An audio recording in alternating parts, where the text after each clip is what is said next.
Découvrir les lois ou les règles qui régissent l'univers, la matière et le monde vivant, telle est la vocation première des chercheurs en sciences. Ceux de l'équipe biophysique du laboratoire de chimie et physique à Metz ne questionnent pas directement la nature, ils imaginent des théories.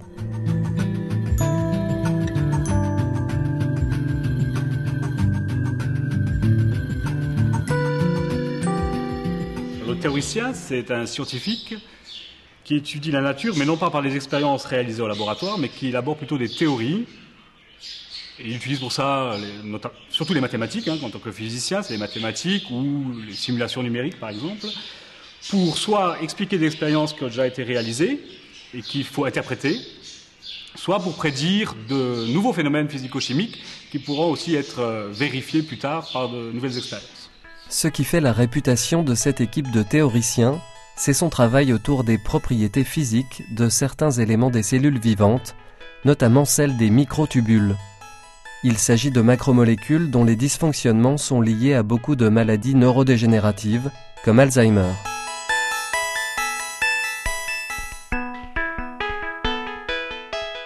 C'est un enjeu important de comprendre vraiment comment fonctionne ce microtubule. Et grâce à des expériences nouvelles de micromanipulation, les biophysiciens ont inventé des techniques où on peut étudier les propriétés de molécules uniques. On peut les plier, les tordre, comme on ferait qu'un matériau macroscopique. On peut le faire maintenant à l'échelle des molécules.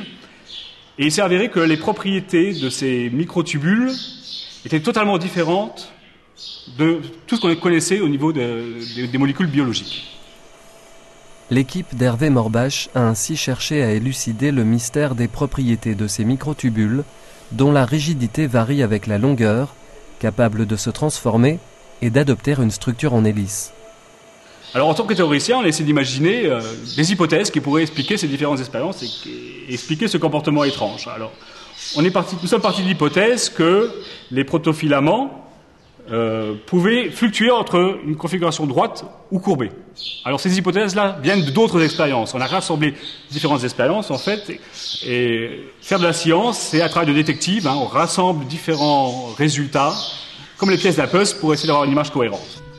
La dimension internationale des recherches de cette équipe s'illustre par des collaborations avec des universités prestigieuses comme Harvard aux États-Unis. Elle se traduit également au sein de l'équipe, dans laquelle évoluent un chercheur allemand et un doctorant turc. Ces derniers ont axé leurs travaux sur le comportement des membranes des mitochondries, sorte de centrale à énergie des cellules.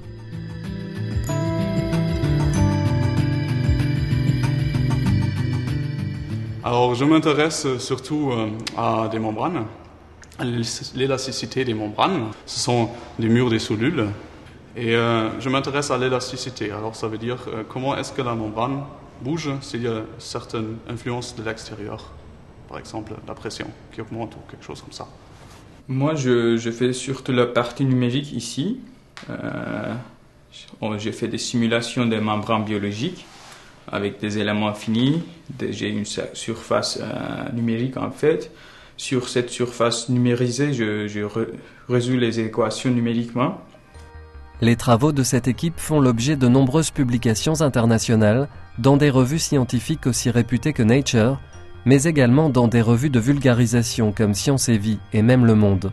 Alors les publications sont importantes effectivement, et nous publions dans les meilleurs journaux de physique et de biophysique. Et effectivement, c'est important pour nous de publier ces journaux-là parce que c'est ces journaux qui ont le plus d'impact de la communauté. Et le but de tout travail scientifique, c'est évidemment de faire progresser la science, le travail collectif en science, et donc de répandre nos résultats. La science développée par cette équipe est de nature fondamentale.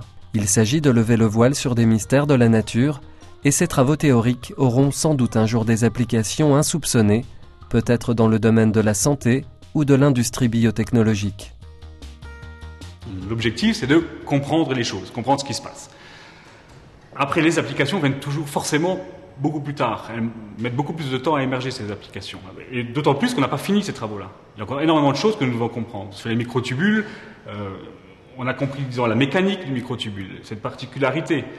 Maintenant, ça laisse espérer, par exemple, de faire du biomimétisme et fabriquer des molécules qui ressemblent à ces microtubules et qui vont pouvoir avoir ces caractéristiques polymorphes, un nouveau type de polymère. Ça, c'est un objectif en biotechnologie qui pourrait être raisonnable. Mais ça, c'est pas nous qui le ferons, c'est l'avenir qui nous le dira.